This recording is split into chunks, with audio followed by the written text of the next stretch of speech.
Hello and welcome to Comic Culture. I'm Terrence Dollard, a professor in the Department of Mass Communication at the University of North Carolina at Pembroke. My guests today are the team behind a great new documentary called Jewce, the Jewish Comics Experience. Easy for me to say. Welcome to Miriam Mora, who is coming to us from Ann Arbor, Michigan, to Tony Kim, Danny Fingeroth, and Roy Schwartz coming to us from New York. Welcome to Comic Culture. Thank you. Nice to be here. So the documentary is about, I guess, the unique relationship between Jewish creators, Jewish culture, and American superheroes. So I'll throw this over to Roy first to tell us a little bit about what this documentary is really all about. Comic books are a Jewish invention, and superheroes are a Jewish invention. Now, you know, anybody who watches this wonderful show has to be so smart that they already know it. We know this. But to the average person, this is not common knowledge. Anybody can tell you that jazz comes from African Americans in the early 20th century in Harlem during the Harlem Renaissance, in New Orleans, etc. But the average person has no idea where comic books come from, where the medium was invented, where the industry grew, who created it, who created these characters, where did they get their story ideas. And it's something that has been pioneered in writing only by Danny and Ari Kaplan and Simcha Weinstein and a couple of others, but never really broke out of the circle of comic book fans or Jewish comic book fans.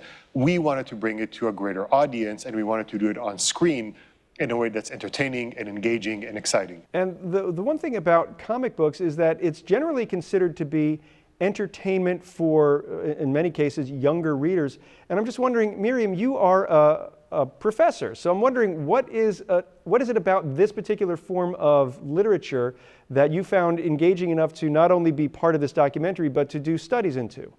Well, I think that the wealth of research and literature concerning Jewish contributions to various fields of literature is extensive, and there's this huge hole in it that is comic books. There are these entire kind of swaths of theater and of filmmaking and classics literature that we think of as being Jewish or coming out of Jewish mythology or history, and I think comics has been kind of neglected in that way.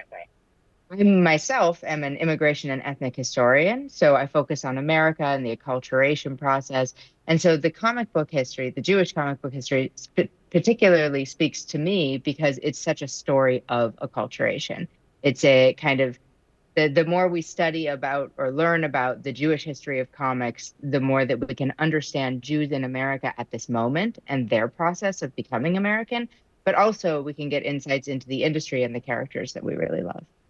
And I think a lot of the creators that we are familiar with, like a Jack Kirby or a Stan Lee, they're bringing something to American comics that's part of their upbringing. So, Danny, I know that you had worked with Stan Lee at Marvel Comics, and I'm just wondering, you know, what in your experience sort of led you to the idea that you wanted to go from being a comic creator to being a comic historian, especially into the topic of the Jewish connection between the creators and the characters?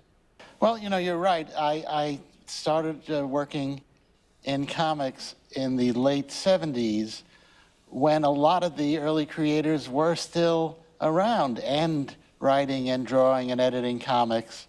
And so I sort of had a first-hand view of how these guys navigated the different shoals of when to be ethnic, when to be Jewish, when not, when to be all-American. What really drew me to the history, it probably started with a guy named Will Eisner who did The Spirit and then kind of helped invent comics in the 30s and 40s, then reinvented comics with A Contract with God and other graphic novels in the 70s and on. Sort of it dawned on me, well, this is interesting. All these people who created, or many of these people who created the early comics, were literally growing up on in the same Bronx and Brooklyn neighborhoods that my parents and aunts and uncles and cousins grew up in. And it seemed, well, that's sort of an interesting lifestyle and career and creative choice.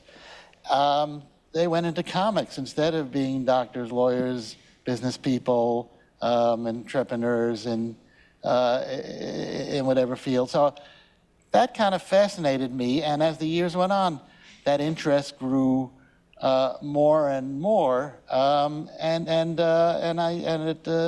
I would learn more and more, and ask people I worked with, and asked the legendary creators who lived in New York, where I lived, so they were accessible. Those who lived, those who were still alive.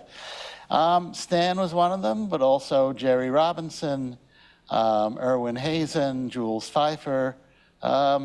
It was one of those things, the more I studied it, the more it opened up and the more fascinating pathways opened up.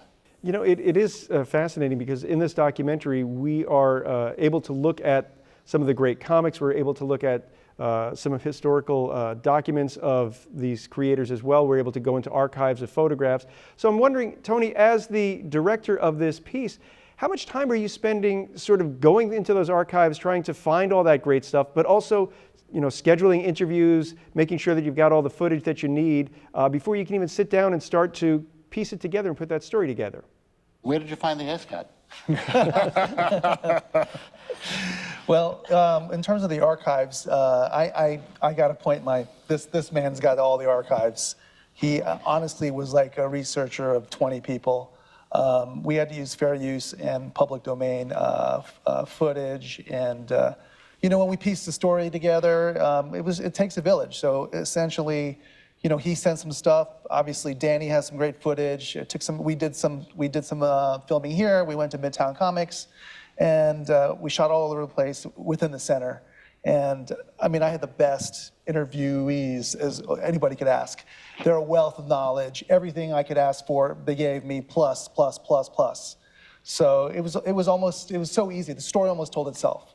As someone myself, my background is in television production, and I know that it's not easy to sit down and get that location agreement and make sure that the lighting is good. So when you're setting up in something like Midtown Comics, how do you make sure that you aren't going to be bothered by other customers, or that they're going to let you in when maybe the doors are closed, so that way you're not disrupting their business? Well, it's always when you're shooting places like Midtown Comics or any private location, we basically try to get in and out as fast as possible. We're flying by the seat of our pants. We're in there. We interview. We know the setup. I've 20 years in this business, so I can immediately with my DP point to a spot, get the lighting set up, and go. And really, it's really about the time with the interview with the subjects. I think that's the most important thing. Of course, it's great to have something beautiful like Midtown Comics, but it's more important to ask Danny questions, because if you saw the documentary, we were able to ask him some really interesting questions, and he was able to really, use his background to tell an incredible story.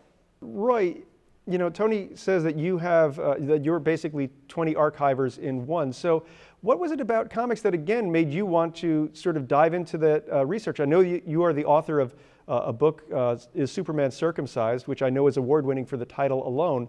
So, what is it about this field that makes you want to not only, do all this research in it, but find new ways to get the information out to audiences? First of all, it's very important for me that everybody knows that Is Superman Circumcised, the complete Jewish history of the world's greatest hero, won the 2021 International Diagram Prize for oddest book title in the world. Anybody can win a Pulitzer, but this is something special, But research is my jam. I'm a researcher by trade. It actually traces all the way back to being a counterterrorism intelligence officer. But my academic training, I have 2 masters from NYU. I got a 2-year fellowship from the New York Public Library. I was a writer-in-residence. Research is detective work, and I find that to be fascinating. So when we were putting this together, Tony is really the vision genius, right? He had the platonic idea of what he wanted this to be and how he wanted this to be entertaining and something that's accessible to anybody. And he just directed me in the direction that he wanted and let me loose. So countless hours at the Library of Congress and the National Archive and the New York Public Library and several other libraries around the world, we ended up putting more than 100 hours of research into what is a half-hour documentary. And we have, I think, something like 400 different sources we end up finding and using different bits. There's a cut every 3.5 seconds or something. It's a very happening, quick-paced, entertaining piece. In comics is something I love. I love history and pop culture history, particularly, and comic book history most of all. I was not as lucky as Danny to meet all of them, but I was able to stand on the shoulders of giants in this case and really break new ground, and things evolved from there. Now, Miriam, you had mentioned, if I'm not mistaken, you had mentioned that that comics are sort of the immigrant experience. And I'm just wondering how is this? I mean, to those of us who read comics, we think Superman's from Krypton. I mean, that's not an immigrant, is it? I mean, I would argue, and I know that Danny and Roy argue that yes, that he's kind of the ultimate immigrant, or the ultimate Jewish immigrant.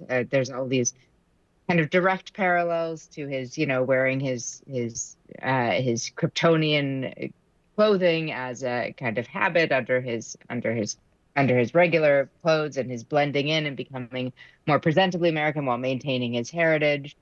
But I think that there's a lot of Jewishness and a lot of kind of the immigration process woven into it, far beyond Superman, a whole lot of our favorite heroes. I think that especially at the beginning of the 20th century, when these writers were living in Lower Manhattan and Brooklyn and the Bronx and Queens, and they're writing about where they are, and those were immigrant neighborhoods. Everyone was in the process of balancing, and these are mostly not immigrants themselves, but the children of immigrants. So the 1.5 or the first generation, right? The half or first generation. And so what they're doing is they're kind of balancing not only their own place, but their parents' place as well, and their own personal history with the kind of American ideal or place that they're trying to reach, right? It's all very much about striving. And I think that's what most of our favorite hero stories are about. And what they embrace, Captain America and Superman and Batman and, all of these kind of early heroes, they're embracing this idea of like all of the best things America is supposed to be, all of the best things that America is supposed to offer. And they're personifying those things, but they struggle with it. And I think that's largely an immigrant story, kind of the parallel immigrant story. But I think as much as that's the kind of metaphor of it. But there's also that these writers were in an industry that was accessible to them, right? They were in a cheap publishing industry. They didn't have access to jobs, in more respectable writing careers necessarily, or publishing careers. So I do think that it ended up being an industry of acculturating immigrants and children of immigrants. It's fascinating because, we look at comic books now as certainly these valuable collectibles, but they were designed to just be read and thrown out, kind of like the newspaper. But as far as that tier of comic creators goes, it always seemed as if the newspaper strips were a little bit more highbrow, where you might get someone like a Milton Caniff who's got, a 6-figure salary, and then the folks who, Siegel and Schuster, who create Superman, get a $2,500 check and a pat out the door. So, Danny, I do want to ask you a question about Peter Parker, aka the Amazing Spider-Man. Now, here's a guy who's a real nebbish, but how is that something that is beyond what he's presented on the page? Well, I think Peter Parker, he's kind of a second generation himself, right? The superheroes were Superman, Batman, Wonder Woman, starting in the late 30s, early 40s. 20 years later, Spider-Man comes along, co-created by Stan Lee, who was Jewish, and Steve Ditko, who was not, which I think makes him maybe a little different than some of the other characters. By the way, I just want to be clear. The last thing in the world these people thought they were doing was creating Jewish characters. If anything, they were trying to submerge their backgrounds, and maybe throw in a little New York City flavor. But they were trying to do all American stories for all Americans.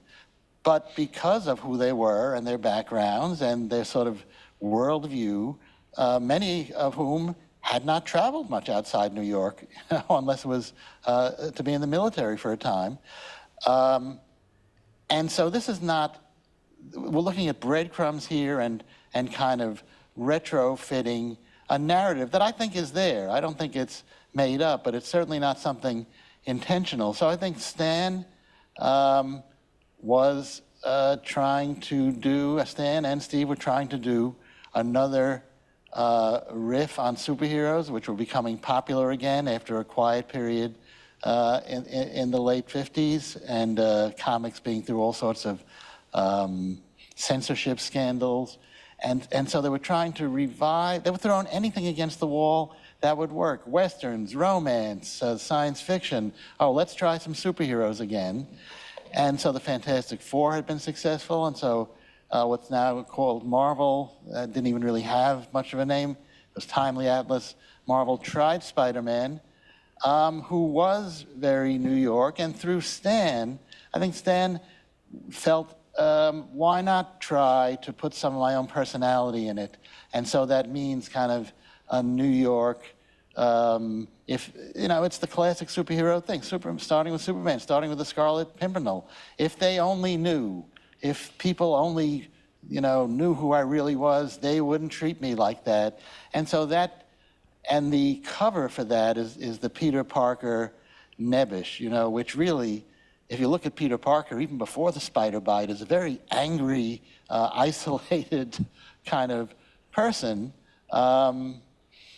You know, so I don't, you know, I think of the heroes who could be Jewish, I think Spider-Man is one of the harder ones to dig it out of, precisely because his co-creators were first Slavic and then Italian-American. So Peter Parker is really a fascinating mix of immigrant sensibilities, with Stan as the head writer and editor having the final stamp. And so you can look at it as the nebbishy character, the Woody Allen character, but as I always like to point out, the Woody Allen character always solves the problem, always defeats the bad guy, always gets the girl. So that nebbishy thing is, the flip side is always the reluctant hero, the unassuming hero. So, you know, and Spider-Man clearly hit a chord because he's, I guess, Marvel's most popular creation. And Tony, I'm going to ask you again, as one television producer to another. When you are interviewing someone, let's say as Danny, who is so knowledgeable and has so much information to share, how do you sort of keep your interviews focused so that you are getting the information you want, getting the information you don't know you want, but also making sure that, you know, you're keeping on that schedule, which as a producer is never easy to do? No, you're right. It's not easy to do. I generally do my homework beforehand. I did research on Danny, what Danny's been, you know, what all his writings, his books, you know, his background, and Roy and I, we did an outline, and then I did some stuff behind the scenes as well, just to get, because you know, generally you want to get as much information as you can from a giant like Danny. I mean, Danny has so many stories that he could, you know, to fill. We could do a 6-episode series if we wanted to. Literally.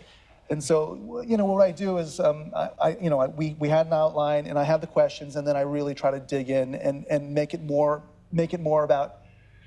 personal, if you will. I've got to say, I mean, it was really impressive because he asked me questions that maybe were quoting from an interview I did for like an obscure fanzine 15 years ago, and I went, oh, where did you get that from? So this guy did his homework. It's my homework, and I think you have to, as a director, as a producer, you know, you really want to get to the story. And when you have people like Danny and Miriam and Roy, I mean, just a wealth of knowledge, you know, you have to do your homework as a director, as a producer, anybody in this kind of business. And you know as well as anybody. And that was Tony's talent. He got us out of our heads, right? And just having a conversation. We forgot the camera was there. We forgot, you know, there's a production around us. We just had a chat, and that shows up in the movie is very natural. It's not easy being on the other side of the camera and trying to get, you know, as they say, herd all of the cats and get everything just right. And Tony, I would make the case that what you do as a director is you learn as much about the subject as your interview subjects may know, or maybe a little bit more, because you have spoken to so many other folks. I've got a colleague that I worked at Brooklyn College with, and basically she has several PhDs and none of them earned at a university, just from doing research for documentaries. So as you are doing this research and learning all this information, how is that helping you sort of maybe with the next project where maybe you weren't thinking about doing another documentary about comics or the impact that those creators have on American society? Well, funny you should ask, because we're looking into doing an episodic, and there are so many stories to tell. I mean, obviously, even one guy, just Jack Kirby. I mean, what an incredible story he has, right? I mean, I don't want to go into it, but doing all this research, you just see, especially as a director, and I'm a very visual person, you see how a story can go, the arc and the conflict, and so yeah, we've got a million stories that we can tell together. And again, it's not just me; it takes a village, as you know. But what you bring is not, I don't think, not decades of being a fan attuned to every minute. That's right. It's true. Change in a storyline or in a character. So you bring a perspective that we don't really have anymore because we're so close to it. That's fair. That is actually fair. They're very close to it, and I think me being able to take a step back and first of all, I always want to make sure that it's entertaining to me, and it's something that as an outside viewer that I would enjoy. So that's always the first thing I do, is make sure that, and of course I bounce it off of people. But yeah, Danny is right, having that perspective to be able to step back and not just be into the minutia. Now, Miriam, I want to ask you, because you are a scholar first, and I don't know if you were a comic reader beforehand. So is this something, again, where you're coming into this cold, you don't really know too much about the characters, so therefore you don't care about the lore? Or is it something where you've been reading comics all your life, and gosh, this is so much fun to look into? I've been reading comics. I come from a very family of readers, and I was not until I got into comic books, which was in my early teens, I think. And I started on, what I picked up at flea markets. I read a lot of the NAM at that point, because there's, Northern Michigan flea markets, and that's what people were getting rid of. And then, and I read a lot of Sandman comics, and then that's actually how I got reading prose. I refused to read anything without pictures for years. So it all started in comics and then ended in a PhD in history, which is totally bizarre.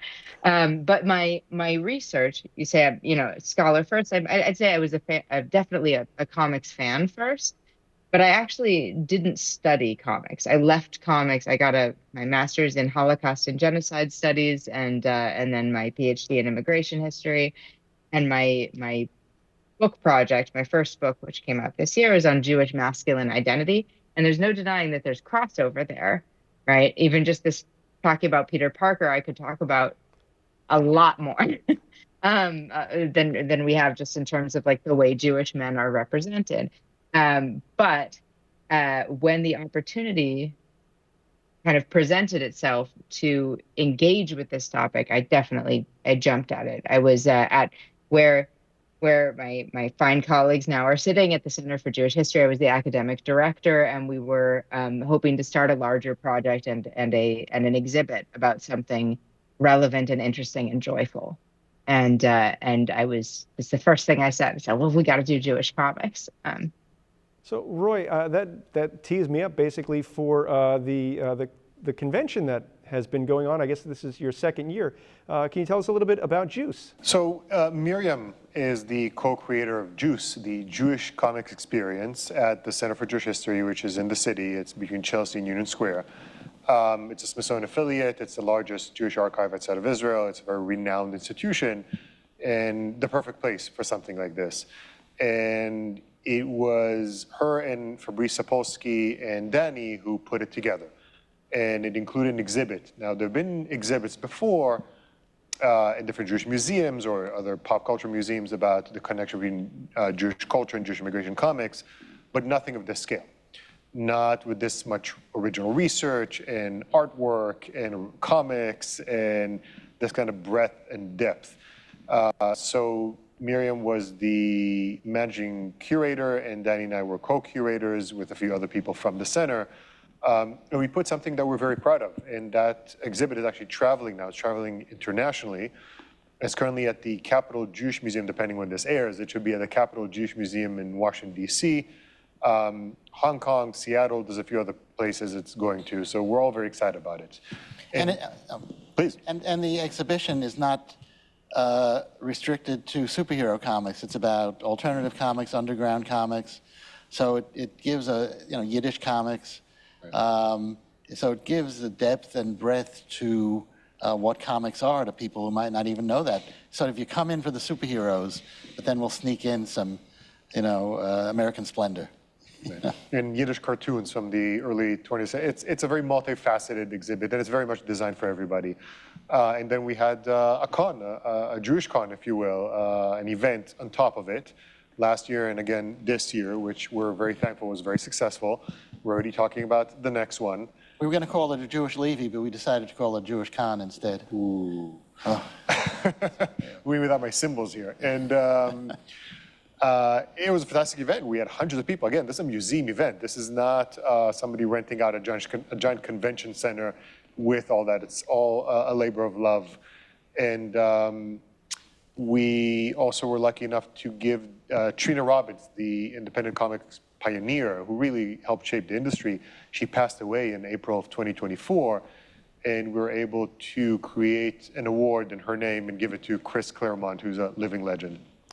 They are telling me that we are just about out of time. If the folks watching at home wanted to find out more about Jewce and the Center for Jewish History, where can they find you on the web?